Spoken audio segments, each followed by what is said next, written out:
රුපියල් 2000කට උදේ කෑමත් එක්ක මෙන්න මේ ට්‍රී හවුස් එකේ නවතින දෙනවා කිව්වොත් විශ්වාස කරනවද? ඔව් විශ්වාස කරන්න වෙනවා. මේ බ්ලොග් එකෙන් ඔයාලට ඔක්කොම විස්තර ටික මම අරගෙන එනවා. යාළුවොත් එක්ක පවුලේ අයත් එක්ක සීගිරිය යනවා නම් ඔයාලට මේක හොඳ බජට් ප්ලේස් එකක් නවතින්න. මෙතන ට්‍රී හවුස් විතරක්ම නෙමෙයි ලස්සන චූටි මැටි ගෙවලුත් තියෙනවා. ඉතින් ඔයාලට ඒවයින් නවතින්න පුළුවන්. වැඩි කතා නැතුව ට්‍රී හවුස් එකේ විස්තර බලමු. අපිට දවල් 12ට තමයි චෙක් ඉන් වෙන්න තිබුණේ. ඉතින් අපි සීගිරිය බලන්න ගිහිල්ලා තමයි ආවේ මෙතනට. මේ ප්ලේස් එකට කියන නම තමයි jungle host hostel and tree house කියලා. ඇත්තටම ඒ නමට ගැලපෙන විදියටම මෙතන හදලා තිනවා. ඇත්තටම කැලෑවක් වගේ තමයි තියෙන්නේ. මාරම නිස්කලංකයි. මෙතන ඉස්සරහා මාර ලස්සනට හදලා තියෙන ඒ වගේම ඩයිනින් කරන ප්ලේස් එකක් කට්ටියට සෙට් වෙලා ඉන්න. ඒ වගේම ලොබි එක වගේ ප්‍රොඩක්ට්. එතන මාරම ලස්සනට හදලා තියෙනවා. මේගොල්ලන්ගේ පොඩි කන්ස්ට්‍රක්ෂන් එකක් යනවා මේ දවස්වල. එයාලා පූල් එක හදනවා. ඉතින් ඉස්සරහට ඔයාලට පූල් එකක් යූස් කරන්න පුළුවන් වෙයි තව ටික දවසකින්. මෙතන ට්‍රී හවුස් 8ක් 9ක් වගේ තියෙනවා. හරියට මට මතක නෑ. ඉතින් මෙන්න මේ වගේ පාත් එකක් තමයි තියෙන්නේ ට්‍රී හවුස් වලට යන්නේ. ඒ කියන්නේ එක්කෙනෙකුට ට්‍රී හවුස් වල ප්‍රයිවසි එක තියෙනවා. කාටවත් එහෙම පේන්නේ නෑ. හරිම ලස්සනයි. ෂෝක් මාරම එක්ස්පීරියන්ස් එකක් මේ වගේ සීගිරිය පැත්තක ගන්න තියනවා කියන්නේ.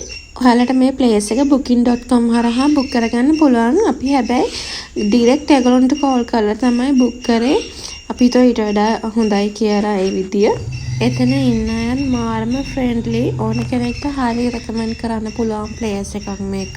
මං කලින් කිව්වා වගේ අර ජංගල් හොස්ට් කියන ඒ තීම් එකට ගැලපෙන්න මෙතන කැලෑවක් ඇතුලෙන් ට්‍රී හවුස් එකට යන්න තියෙන්නේ මෙන්න මේ වගේ ස්ටෙයාකේස් එකක් තියෙනවා ට්‍රී හවුස් එකට යන්න. මේ විදිහට තමයි ට්‍රී හවුස් එක තියෙන්නේ. ඔයාලට මෙතන ප්‍රයිස් කියන්න බැරි වුණානේ. මෙතන රුපියල් 2000ක් වෙනවා එක්කෙනෙක්ට. අපි 5 දෙනෙක් ගියා. මෙතන 6 දෙනෙක්ට ඉන්න පුළුවන් ඒ වුණාට. එක්කෙනෙක්ට උදේ කෑමත් එක්ක තමයි රුපියල් 2000 වෙන්නේ. අපි දැන් බලමු ට්‍රී හවුස් එකේ ඇතුලේ මොනවද තියෙන්නේ කියලා. ට්‍රී හවුස් එකට ඇතුල් වෙනකොට මෙන්න මේ වගේ තමයි තියෙන්නේ. අපි බඩු දාලා චුට්ටක් හැඩි වෙලා තියෙන්නේ. මේ වගේ බංක් බෙඩ්ස් හොස්ටල් බෙඩ් තියෙනවා.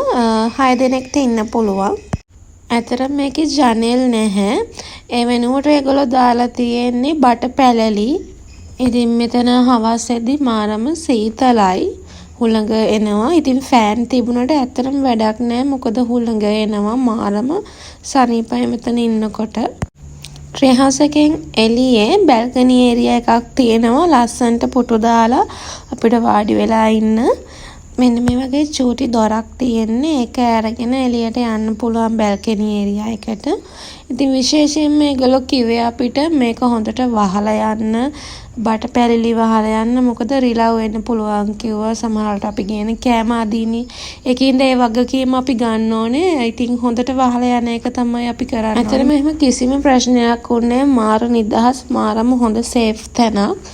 ඔයාලට නවතින්න. මෙතන මාරම් පිරිසුදුයි. ඒ වගේම නෙට් වලින් කවර් කරලා තමයි තියෙන්නේ ඇඳවල ඔක්කොම. ඒ වගේම බෙඩ් ෂීට් තියෙනවා. යාළුවෝ සෙට් එකක් එක්ක එනවා නම් සීගිරිය පැත්තේ. ඉතින් මේ ට්‍රී හවුස් එකට මරුවටම ගැලපෙන තැන මේ කට්ටියත් එක්ක සෙට් වෙන්න. කලින් කිව්වා වගේම ෆෑන් මෙතන තියෙනවා. ඒ වගේම අතනින් තමයි එළියට යන්න තියෙන්නේ. කන්නඩි මේසයක්, ඒ වගේම ලොකර් වගේක් තිබුණා බඩු දාගන්න. තව තිබුණා ක්ලෝතින් රැක් එකක්. අන්න ඒ විදිහට තමයි හරිම ලස්සනට පිළිවෙලට ට්‍රී හවුස් එක තියෙන්නේ. ඉතින් මේගොල්ලන්ගේ බාත්රූම් එක ට්‍රී හවුස් එකේම තියෙනවා. විශේෂයෙන්ම කියන්න ඕනේ හොට් වෝටර් ෆැසිලිටි එකක් තියෙනවා. විශේෂයෙන්ම charging points උත් තියෙනවා. කිසිම ප්‍රශ්නයක් නැතුව ෆෝන් charge කරගන්න, ඔයාලට අවශ්‍ය දේවල් charge කරගන්න පුළුවන්. අපි එදානම් ට්‍රී හවුස් එකට ඇවිල්ලා චෙක් ඉන් වෙලා එහෙමම දවල්ට කෑම ගත්තේ අපි පිටින් ගෙනල්ලා කෑවේ. නැත්නම් ඒගොල්ලන්ගෙන් ඕඩර් කරගන්න පුළුවන්. අපි පිටින් අරගෙන ආවේ. ඒකත් කාලා අපි සෆාරි එක මේ විදිහට තමයි සෆාරි එකේ අලි බැලුවේ අපි. ඊපස්සේ බලලා ආයෙත් අපි ආවා ඉන්න තැනට. එතන ලස්සන හැමොක් කෙල්ලලා තියෙන අපිට නිදහසේ ඉන්න පුළුවන්. ට්‍රී හවුස් ගාව එහෙම තියෙනවා. ළමයි රෑට ට්‍රී හවුස් එක අවට මාරම ලස්සනයි ලයිට් දාලා.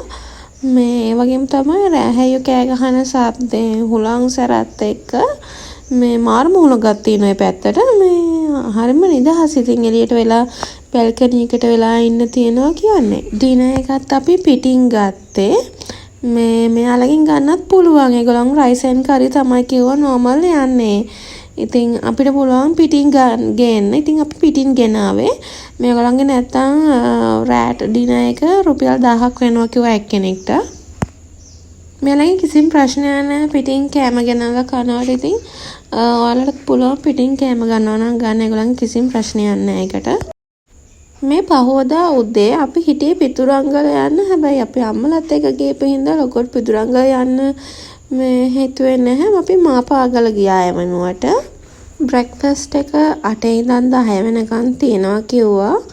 ඉතින් අපි 8 වෙද්දි ලෑස්ති වුණා. 8:00ට ගියා බ්‍රෙක්ෆාස්ට් එකට. පුංචි දෙයක් කියනනේ ඇත්තටම අපි ටී එක අපිට සමහර වෙලාවට ඕන වෙනවනේ. සමහර වෙලාවට ඉතින් මෙතන ඉලෙක්ට්‍රික් කෙටල් එකක් තිබුණේ නැහැ. සමහර විට ඒගොල්ලන්ගෙන් ඉල්ලුවොත් දෙන්න පුළුවන්. අපි ඉල්ලුවේ නැහැ. මට හිතුණා ඉලෙක්ට්‍රික් කෙටල් එකක් තිබුණොත් හොඳයි. නැත්නම් ඔයගොල්ලෝ යනකොට කොහේ හරි යනවා නම් අරගෙන යන්න මේ වගේ තැනක. ඒ වගේම තේ හදන්න මොනවා හරි සමහර තැන්වල දෙනවා. ඇත්තටම මේගොල්ලන්ගේ ප්‍රයිස් එකත් එක්ක සමහර විට තියෙන්නේ නැති වෙන්න පුළුවන්. ඉල්ලුවොත් සමහර විට ඒගොල්ලන් හදලා දෙන්න පුළුවන්. ඉතින් මේ අපි උදේට ඉඳන් ටී එකක් නැතුව හිටියේ. ඊට පස්සේ බ්‍රෙක්ෆාස්ට් එකට ගියාම ඒගොල්ලෝ අපිට ටී එකක් හදලා දුන්නා. ඉතින් ඒ වෙලේට තමයි දෙන්නේ. ඔයගලන්ට අනිත් වෙලාවට ඒගොල්ලන්ගෙන් ඉල්ල ගන්න ඕනේ නැත්තම් හදා ගන්න ඕමනාවක් තියෙනවා නම් ඉලෙක්ට්‍රික් කෙටල් එකක් සහ ඒවට අවශ්‍ය බඩු ටික අරගෙන යන්න. අපි බ්‍රෙක්ෆාස්ට් ගන්න ගියාම තමයි ඒගොල්ලෝ ටී එකක් දෙන්නේ. බ්‍රෙක්ෆාස්ට් එක රෙඩි කරන එකන් අපි චොට්ටක් වාඩි වෙලා කතා කර කර හිටියා. ඒ වගේම මෙතන චොටි බව්වෙක් ඉන්න ශිත්සු බව්වේ. එයාගේ නම ලිලිද ගොත් මට හරියට මතක නෑ. එයා එළියට ගිහලා යාට යාළුවෙක් හම්බෙලා සෙල්ලම් කර කර ඉන්නවා. අපිට ඒක බල බල හිටියා. උදේ කෑම අපිට හම්බුනේ පරිප්පු හොදි සම්බෝලයි පානුයි. පාන මාරම රහයි. ඒ වගේම කෑම ටික මාරම රහයි. ඒ වගේම පළතුරු වලට කොමඩු හම්බුණා. මාරම රසට තිබුණා ඒ කෑම ටික. ඒ වගේම පාන් එකත් මාරම සොෆ්ට්.